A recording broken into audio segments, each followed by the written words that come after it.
which have been put in the machines. Now, what is red cell distribution width? Basically, it is telling us how broad is the base. Are all the red cells very small microcytic, or are all of different sizes? So basically, red cell distribution width is telling us a degree or a measure of anisocytosis. Can be reported as percent CV or can be reported as ST. Next please. Now if you look at this, if all the cells are here small microcytic, next, and here they have turned towards the left, they are still small microcytic, but they have turned left side, and that is all the cells are microcytic. Whereas it may be a broad base, that means some are microcytic, some are macrocytic, and that is what RDW tells us, the degree of anisocytosis. A table has been made for anemia classification taking into account the mean cell volume and RDW.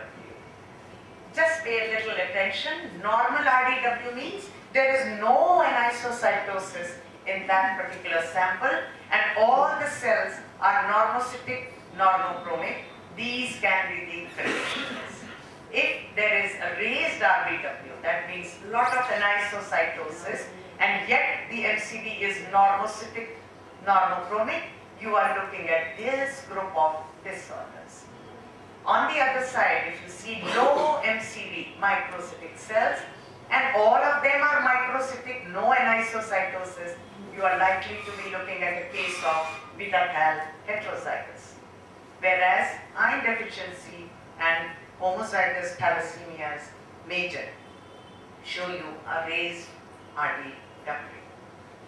In macrocytic anemia again, if all the cells are macrocytic, you are looking at bone marrow failure problems. And in case of B12 folate deficiency, we have a very high RDW. Now, one by one, look at this case. Case 1, case 2. Both are 10 years old boys, okay? Both have, let's say, 10 grams of HB. Both are microcytic. And they have RBC count, maybe little on the lower side for this boy, but little on the higher side for HB in case number 1. Hematocrit. And next, you see their RDW.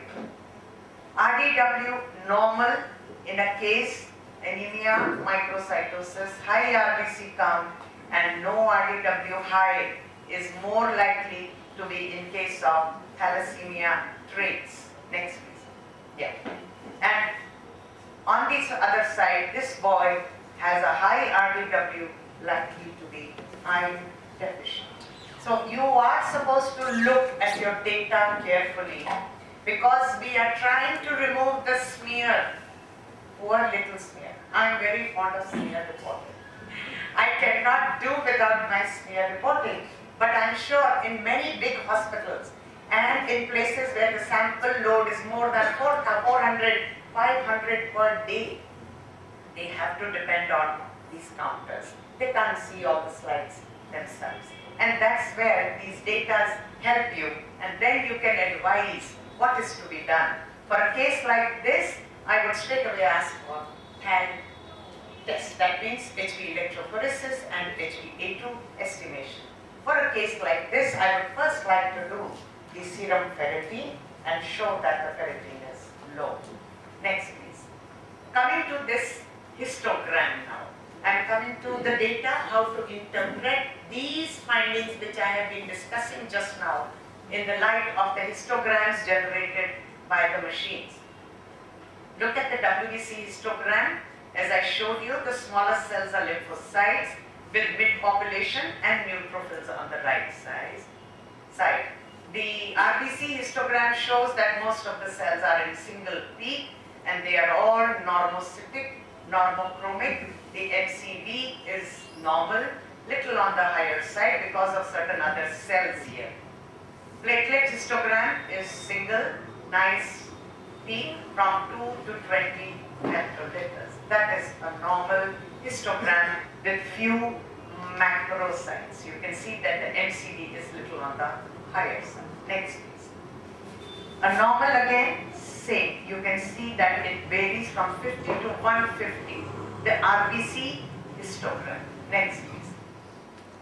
Microcytosis. Now you see that the whole curve has shifted more towards the y-axis, more towards the axis, and the cells are smaller in size, and that indicates that all the cells are small, and that is microcytosis.